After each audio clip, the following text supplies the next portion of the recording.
안녕하세요. 정문일집 황철중 대표입니다. 대표님 인스코비 한번 봐줄 수 있나요? 하셨는데 인스코비는 정말 많은 분들이 물어요.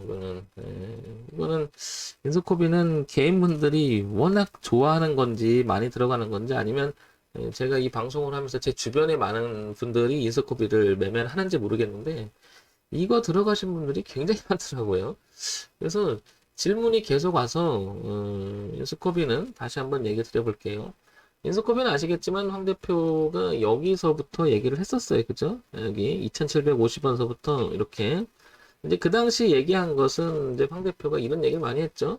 이 흐름을 넘어가고요. 그죠? 그 다음에 이렇게 저가를 높아가는 과정 속에서 여기부터 시작했던 올라갔다 눌림을 완성하고 했기 때문에 이렇게 되면서 여기만 깨지 않으면 우상향으로 계속 올라갈 가능성이 높다라고 했는데 어느덧 제가 얘기했던 언급하는 시기서부터 벌써 여기까지 왔습니다. 그죠? 그런데 이제 중간에 제가 물었을 때 또 물었을 때 그때 이런 얘기를 드렸었죠.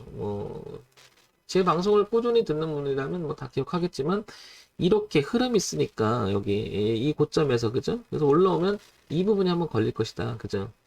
근데 안 깼어요. 그래서 저점이 높아가면 또 올라가는데 올라갔다 눌림을 주고 또 올라갔죠. 그래서 결국엔 지금 여기까지 와 있잖아요. 그런데 이 자리는 이제부터는 추격하면 조금 상당히 곤란하지 않을까 이렇게 보여지는 자리가 이 자리인데요. 왜 그러냐면 흐름 있죠, 흐름. 이 흐름에 여기 보시면 저 밑에서 올랐던 이 흐름이 이제는 절정을 이루는 자리일 수도 있거든요, 이 자리가.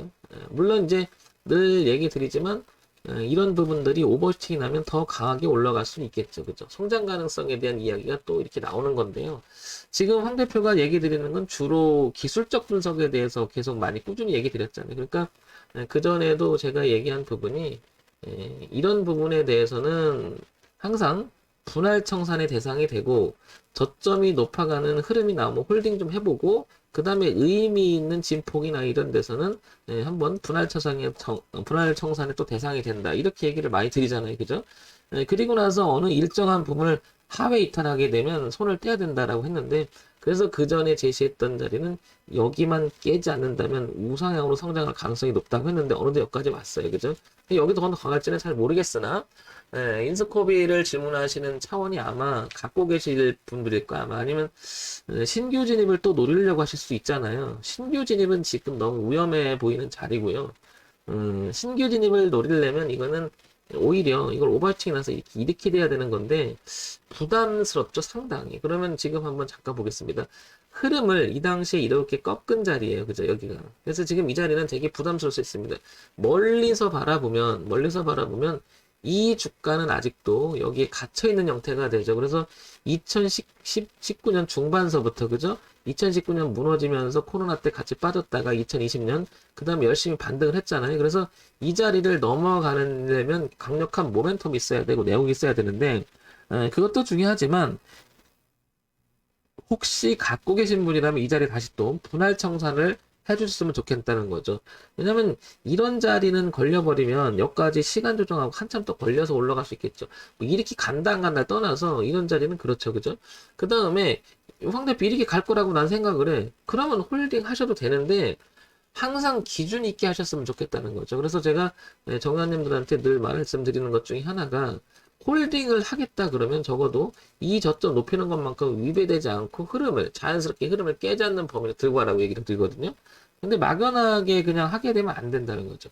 그래서 지금 5,300원이라고 하는 오늘 이 고가는 아마도 파동 속에서 좀 전에 말씀드렸지만 이 자연스러운 흐름에 단기적 고가가 될 수가 있는 자리거든요. 이렇게. 그래서 여기는 분할 청산 내지 일단 비중을 줄이는 그런 자리가 아닐까. 신규 진입은 하지 않았으면 좋겠습니다. 신규 진입은 황 대표는 이때도 많이 얘기 드렸었어요. 우리 회원님들한테도 이걸 선호하시는 분이 계셨는데 분할 청산 대상. 그래서 그때 좀 밀렸거든요. 그때 그분은 대표님 말 맞다는 이거 안 깨지니까 그냥 들고 가볼게 했거든요.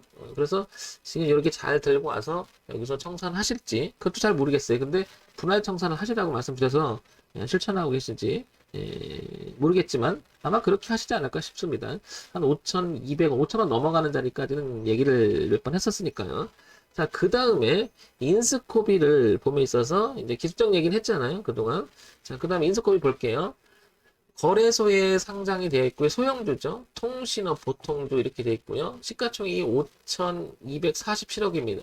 근데 지금 한 8% 정도 오르니까, 뭐, 8, 40, 한 5,700억? 뭐, 이런 정도 왔다 갔다 하는 것 같습니다. 그죠? 그러면, 소형주 치고는 시가총액이 상당히 커져 있음을 알 수 있죠. 자, 그런데 이 인스콥이라고 하는 회사는 아시겠지만 스마트 그리드라고 하는 이 부분의 테마로 형성되어 있는 회사죠. 요거 잠깐 얘기 드리면 요게 여기 관련주들이 굉장히 많아요. 여기 관련주들이. 스마트 그리드 지능형 전략망이라고 이렇게 얘기하는데요. 조금 더 키워볼게요, 이 부분을. 그렇게 보면 지능형 전략망이라는 뜻으로 전력회사의 통합 제어 센터와 발전소, 송전탑, 전주, 가전제품 등에 설치된 센서가 쌍방향으로 정보를 교환하며 전력을 주고받음으로써 효율적 전력의 생산과 소비가 가능한 시스템을 말한다.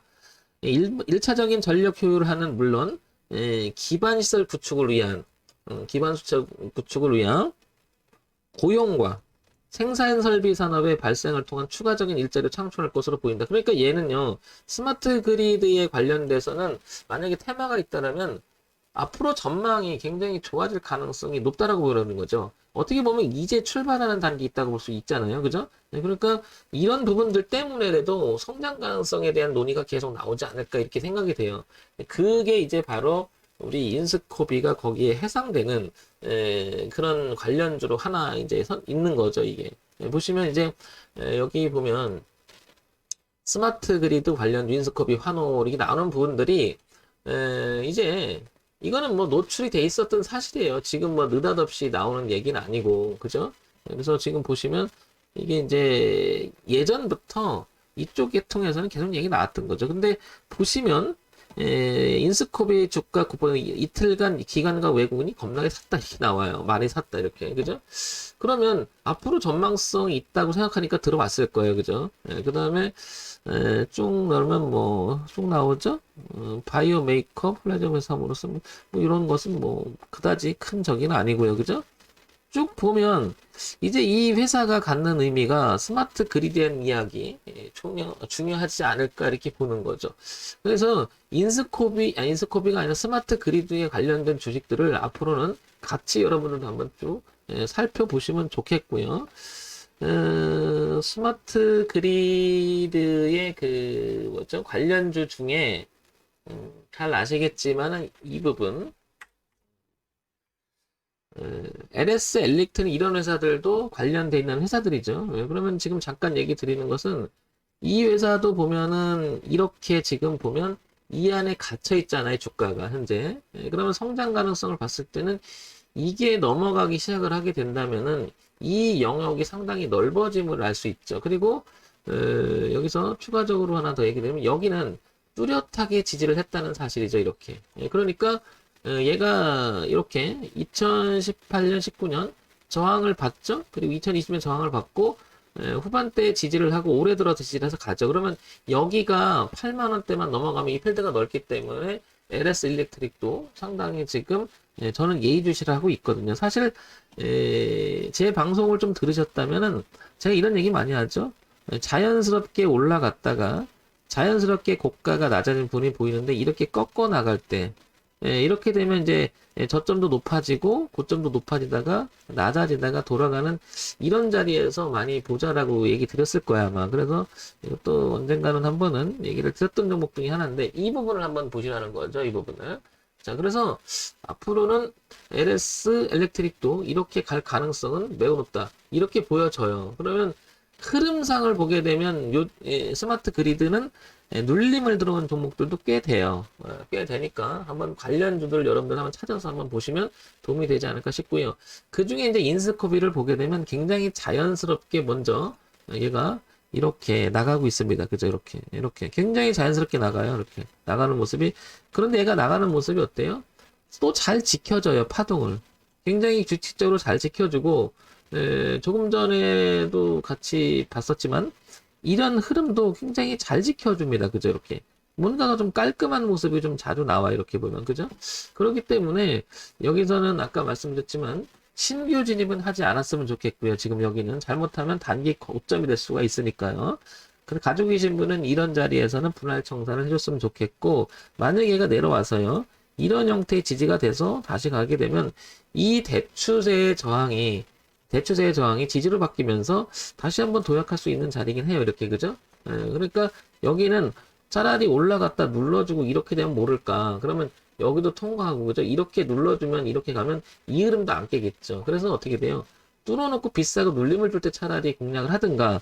근데 여기는 잘못하면 이렇게 눌림을 주거든요. 그러니까 여기를 공략을 하든가 아니면 올라가서 차라리 비싸게 여기를 공략하든가. 그러니까 이렇게 공략을 하든가, 그죠? 차라리 내려와서 여기서 공략을 하든가 이렇게 해야 되겠죠. 왜냐면 중간에 들어가게 되면 파동이 왔다 갔다 하면 버텨내기가 힘들죠. 그냥 마음의 심리가 굉장히 힘들죠. 플러스 났다, 빨간색 했다, 파랗다 했다 막 이러게 되면 힘들어지죠. 그래서 우리가 진입 자리도 굉장히 중요하거든요. 하죠. 그래서 인스코비는 이제 정리해서 말씀드리면 한 가지 빠졌네요. 잠깐 인스코비 잠깐 볼게요. 뭐 하나 빠졌는데요.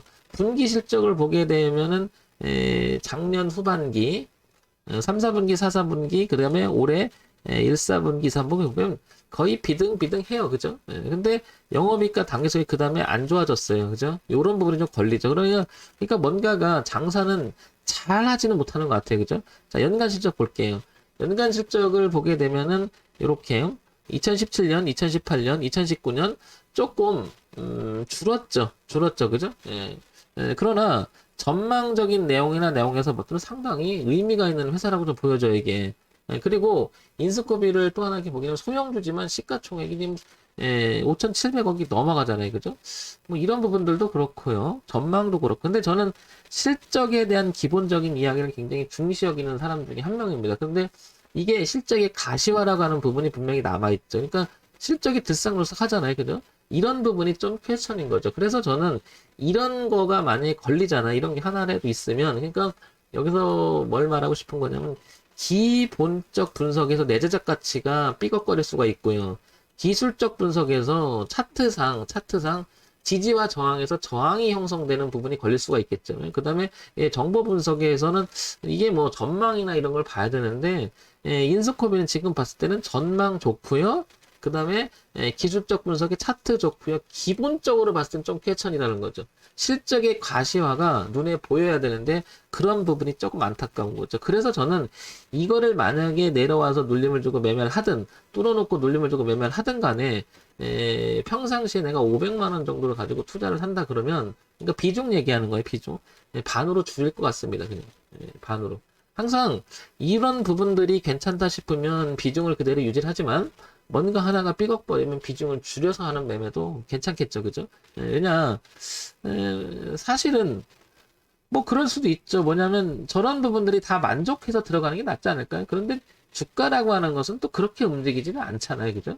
그러니까 저는 기준이 뚜렷한 것을 굉장히 선호하고 기준이 뚜렷한 매매를 즐겨서 합니다. 그런 면에서 보면 인스코비는 다시 한번 정리를 해서 말씀드리면 이제 이런 내용을 전체적으로 이제 얘기 드리면 인스코비는 이렇게 흐름상 깨끗한 부분이 있어요. 지금 현재 그죠? 그리고 대추세에 이렇게 지지하자 형성된 부분이 있죠. 그래서 차라리 내려와서 깔끔하게 여기를 기준을 잡든지 올라가서 깔끔하게 다시 눌림을 주고 기준을 잡든지 근데 여기서 가장 중요한 것은 뭐다? 실적을 가시화시키냐 이게 중요하죠. 그죠? 근데 그런 부분이 좀 취약하다. 차트는 굉장히 흐름도 좋고 내용도 좋은데 그런 부분이 있다. 이렇게 보여지고요. 황 대표 여기 뚫으면 얼마까지 갈 것 같아? 또 이런 질문도 하시더라고요. 여기 보시면 이렇게 모아서 꺾은 자리 있죠. 그러면 여기 가격대를 보면 여기가 저기라 매물이라고 하죠. 여기가 이제 왜냐면 여기서 이렇게 움직인 것은 왔다 갔다 한 것은 뭐예요? 수렴에다 꺾었잖아요. 그러면 여기까지 열려있다고 봐야죠. 그래서 8,300원까지 열려있는 거죠. 그러니까 이 5,000원이 넘어가면 8,300원까지 열려있다라는 것을 생각해 볼 수 있겠죠. 이것도 질문을 하시더라고요. 인스코비는 이상하게 회원님들이 많이 갖고 계세요. 그리고 질문도 굉장히 많이 하시고요.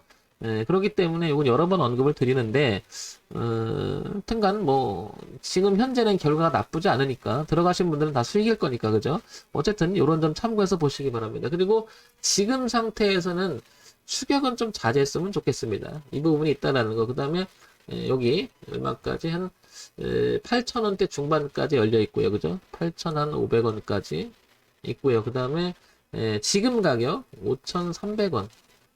그 다음에 내려온다면은 가격이 얼마냐면 지지대를 봤을 때는 여기 한번 지어볼게. 한 이 정도니까 한 3,500원. 여기 치고 나갔던 자리니까 3,500원. 그러니까 다시 한번 표시하면 3,500원 수준. 그 다음에 지금 가격. 그리고 8,500원 이렇게 되겠지. 그래서 여기 8,500원. 그 다음에 5,300원. 그 다음에 3,500원. 이렇게. 그러니까 지금 이 기준으로 보면 되게 멀리 있는 거죠. 근데 여기가 단기 저항이 될 수 있기 때문에 추격은 하지 말자. 이 말이죠. 자, 이런 점 참고해서 보시기 바랍니다. 정말1점 황철중 대표였고요. 좋아요, 구독, 그리고 알림 부탁드리고요. 종목 추천하는 거 아니면 다시 한번 알려드립니다. 참고사항으로만 들어주시기 바랍니다.